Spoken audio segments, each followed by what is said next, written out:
First off, let me start by saying that this thing is an experience. From the interior pages with the chapter numbers on and the artwork on those pages to the cover, everything has been colour coordinated and matches, so it feels like one extremely well put together book.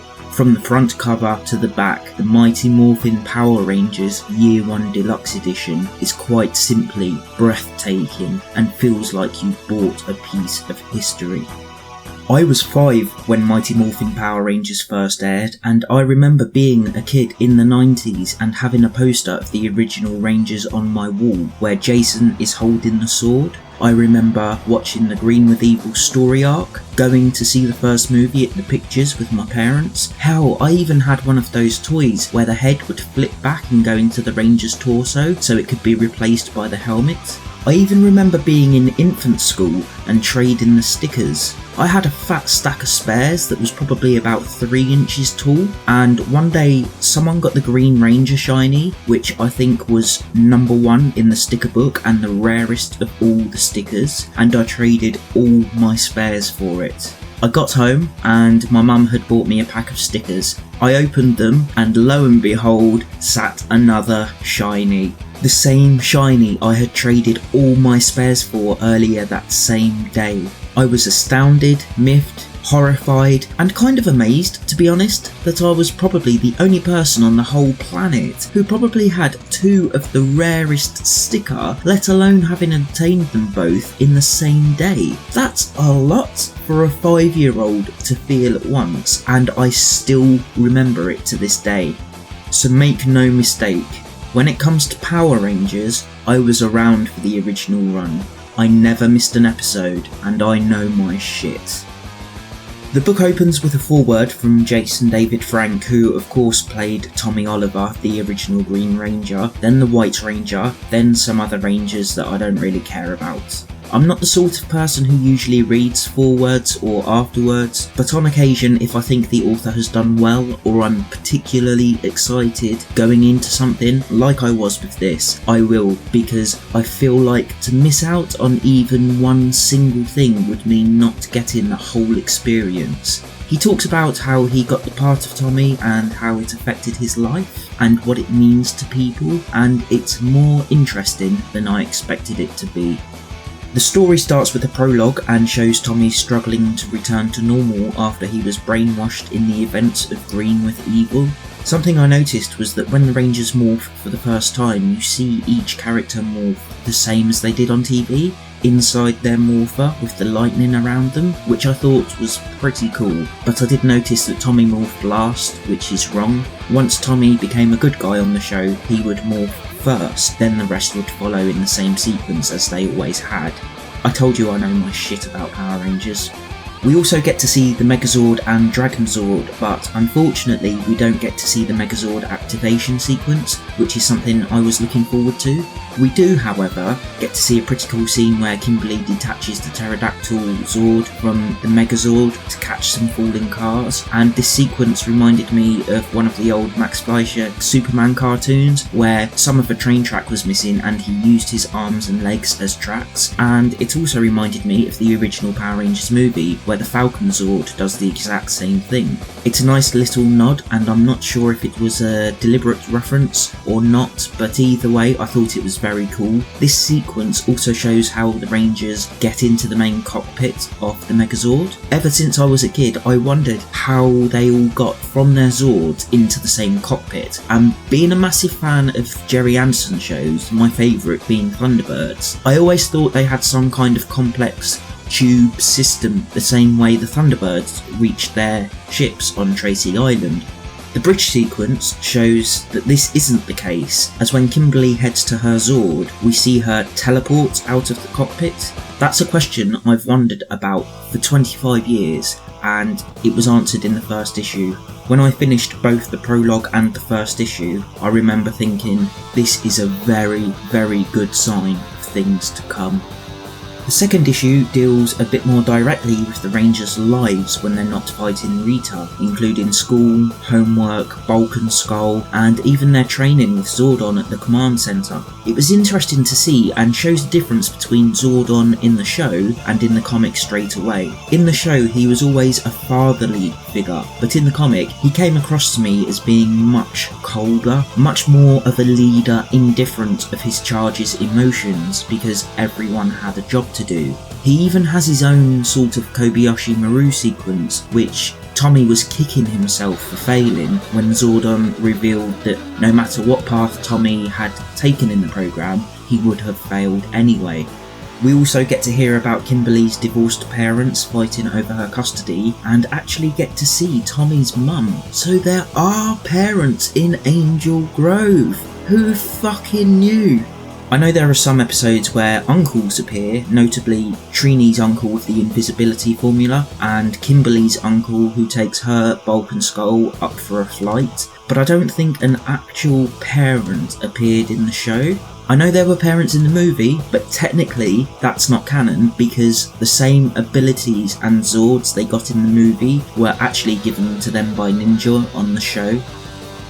I like the way the Rangers were written. Every single line I read I could hear in my head being delivered by the Ranger as if it was on the show. Jason is to the point, firm but not without feeling. Zack is upbeat and cool, and he has 5 fingers on each hand now, which he never used to. Kimberly is still a Yar girl, Billy's a techno geek, and Trini is a ray of sunshine, but not in an irritating way. I liked the direction they went with the story, with Rita messing with Tommy's mind because she still has a connection to him after the events of Green with Evil. But it's not just the mind tricks, it's full-on hallucinations, and it actually starts having physical effects on him and seems very much like PTSD, but it's happening in real time. It's something that couldn't have been done on the show in the 90s because it just would have been too heavy for kids. This is Power Rangers, not MASH after all. But it's something that translates well as a comic story while still maintaining that 90s Power Rangers feel. It was interesting to see Tommy and Jason bicker because while on the surface it just came across as sibling rivalry, deep down it felt like a fight for control of the leadership of the Rangers, and obviously when Jason was written out of the show with Rocky replacing him, Tommy became the leader, so it could be a sign of things to come, or it could be nothing. Whichever one it is, it kept me intrigued.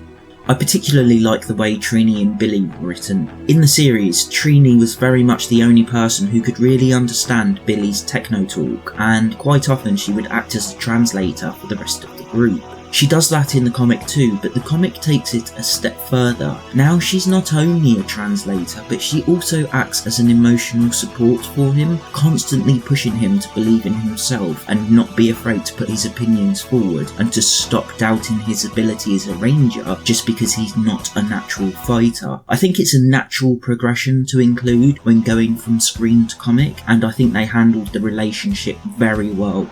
And speaking of Billy, he has a good story.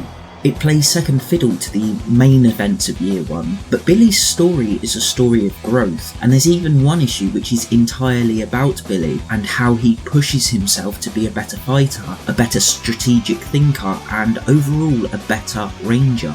It didn't feel forced because even in the show, Billy had issues accepting his role as a ranger because of his lack of fighting ability. Where in the show he came to terms with that and focused more on being the technical guy we all know and love. In Year 1 he pushes himself in a VR training program designed to push him to his limits and having to succeed in almost impossible 1 in a million chance success situations. It was a good arc for Billy, and I'm glad they pushed him in that direction because it felt natural. There are some awesome moments with the Zords, and where they're no longer models or people in costumes but art instead, they have a certain fluidity about them. There's one particular scene where Trini's saber-toothed tiger Zord takes on the dragon Zord, and you can see the saber-toothed tiger dinosaur bending its body as a cat would, its spine. And there's another moment where the Dragon Zord is walking along and it just feels so much better than the reused clips in the show, because the show was just models or guys in costumes. Because this is art, the Zords can really move in ways they just quite simply couldn't on the show. It's an advantage of the comic medium. And the Zords themselves actually have some cool moments, like when the Dragon Zord is under the control of Scorpina and she's about to attack a cruise liner, and you can see the whole boat, but underneath the water is the gigantic Dragon Zord. It's distorted because it's under the sea, but it's unmistakable with those glowing red eyes.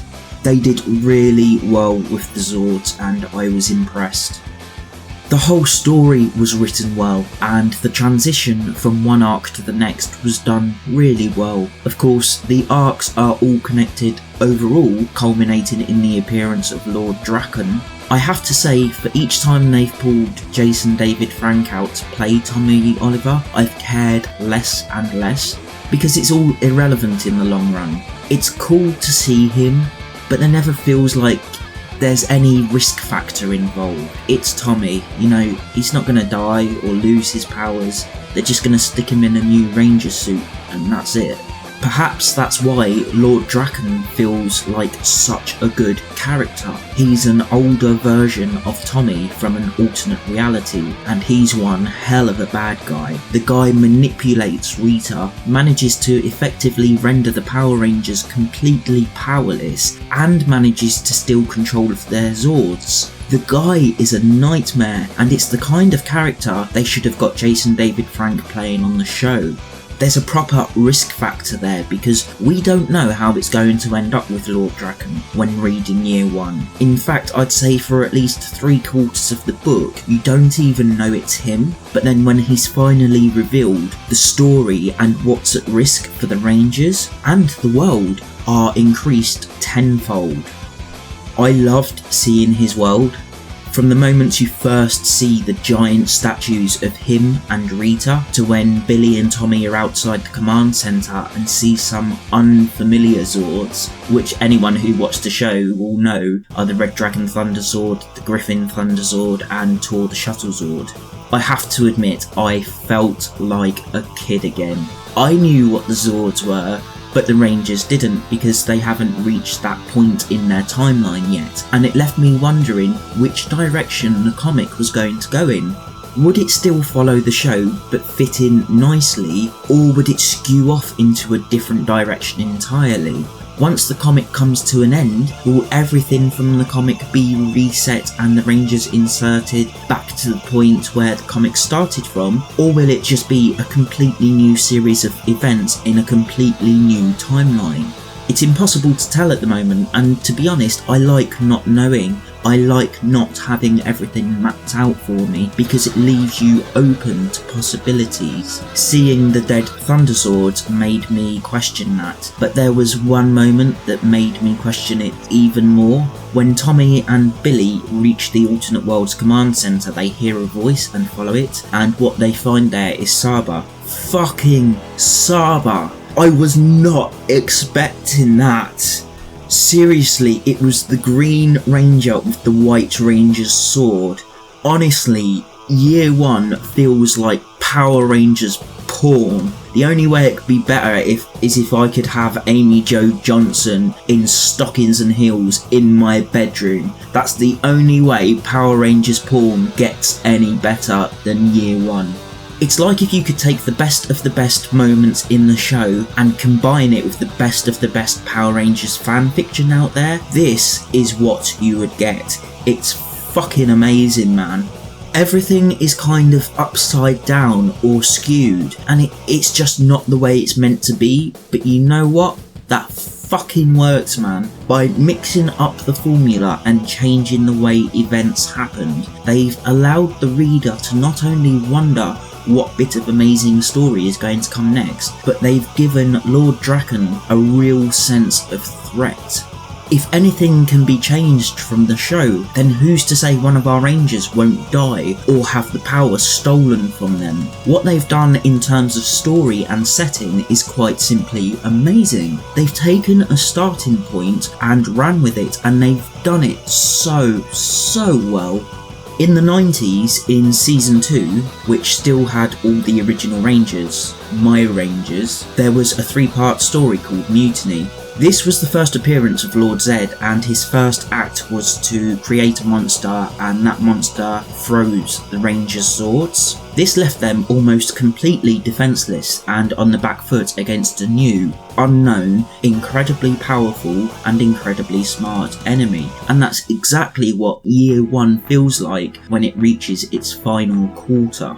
The Rangers have all but lost. Of course it's Power Rangers, so they get by in the end, sort of. But the threat of Lord Draken continues even after the book ends, so I'm really looking forward to see how it will play out in Year 2 and eventually lead to Shattered Grid.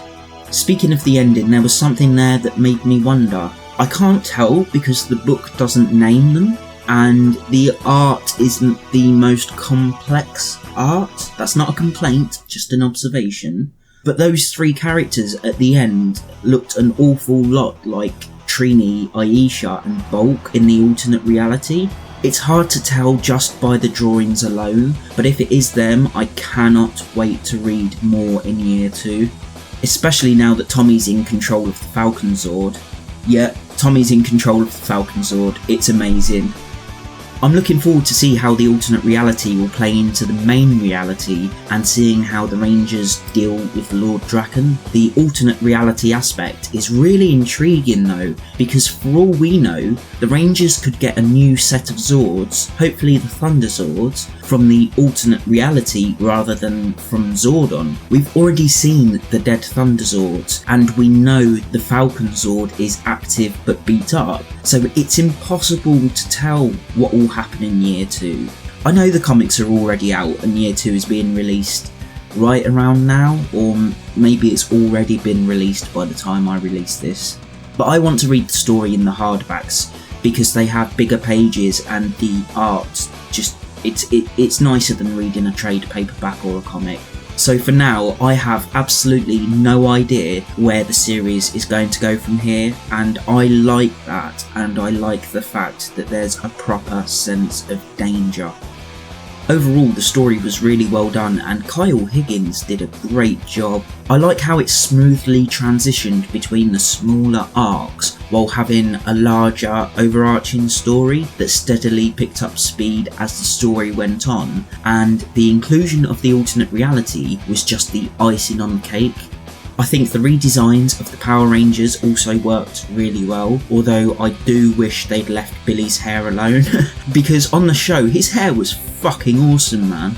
Literally everything about the main story though was incredible, and I can't fault a single thing about it, and that's something I very rarely say on my channel. It's so rare, I think this might be the first time I've said it. The art was also fantastic. Hendry Presetia? I think that's how you say it.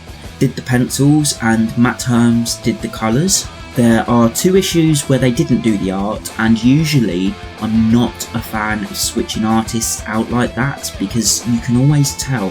But I didn't mind this time because both of those issues were set in the past, so it didn't feel detached from the rest of Year 1 just because of having different artists. The art can be a little basic for my tastes, but it works really well with the story. The drawings are good, the colours are nice and bright, and everything conveys a sense of action. This is why I like comic art to be fairly cartoony. What you lose in terms of realism, you gain in a fantastic sense of speed and emotion that photorealistic art just can't achieve. If the art in Year 1 had been any more cartoony than it already is, I'm not sure if I'd like it, but as it stands for now, I liked it. As I mentioned earlier, the Zords also look amazing, and because of the way they're drawn in more poses than was ever possible in the show, they're really cool to see. I do wish there was an actual Megazord activation sequence at least once throughout the book, so hopefully we'll get that in some form in Year 2 or Shattered Grid. Overall, the team absolutely nailed both the story and the art for the main story. Once all 12 issues are over, there are a few extra stories, From Here to Despair, What Time Is It, and The Ongoing Adventures of Bulk and Skull. From Here to Despair was written by Kyle Higgins and illustrated by Daniel Bayliss, and I actually really liked this one because it sees the alternate realities Jason Scott tried to convince Ninja to give him the power of the White Ranger in the days leading up to the destruction of the Power Rangers of that world. You know how it ends up because it's a prequel of sorts to the final few issues of the main story in Year 1, but it's still interesting to experience, and it kind of makes you wonder what would have happened if he'd been able to attain the power he was looking for, and what if he had done that on the show. It was funny, especially when Ninja snapped his fingers. It had good art and was overall fun and interesting to read. What Time Is It was written by... I don't know what it is about Irish fucking names, but they're unpronounceable. Marguerite Scott? I have no fucking idea how you're supposed to say that, and looking it up on the internet didn't exactly solve it for me. She even addressed the issue on her Twitter page, and she still didn't fucking tell people how to pronounce it, so I'm calling her Maggie from now on. The illustrations are done by Daniel Bayliss, who also did From Here to Despair. I didn't really like this one, to be honest. I'm just not really sure what the point of it was. Everything else in Year 1 had a sense of telling a story, but this just felt like I was channel hopping and came across the last 5 minutes of an episode of Power Rangers. The team is fighting Goldar, call their Zords, and that's it. There's no actual story that I can make out, so I can't really see what the point of it is. If this hadn't have been in Year 1, I would have been quite happy, because it's nothing. It doesn't detract from Year 1, but it doesn't add to it either. It's sort of just there. The Ongoing Adventures of Bulk and Skull was written by Steve Orlando and illustrated by Corin Howell. From what I can work out, it was released at the back of the Power Rangers comic with 2 pages in each issue and having 3 overall stories. The first sees Bulk and Skull attempt to impress Kimberly and Trini by pretending to beat a putty patroller. The second sees them pay off some court order by doing community service and accidentally stopping a robber. And the third sees them unwittingly used in one of Rita's evil plans, but it works out in their favour in the end. They're not great stories and the art is really childish, but I can see how they would be enjoyable reading 2 pages a month after reading an issue of the main story, so I didn't really mind it. Then there's The Afterword by Kyle Higgins, where he discusses how he came to become the lead writer for the comic and how and why he wanted to attack writing it. It's an interesting bit of behind the scenes information and it's worth reading. And then there's the cover gallery. And what a cover gallery it is. I'm grinning right now just thinking about it. The cover gallery must take... There's 12 issues in this hardcover. It's like Star Wars Volume 1.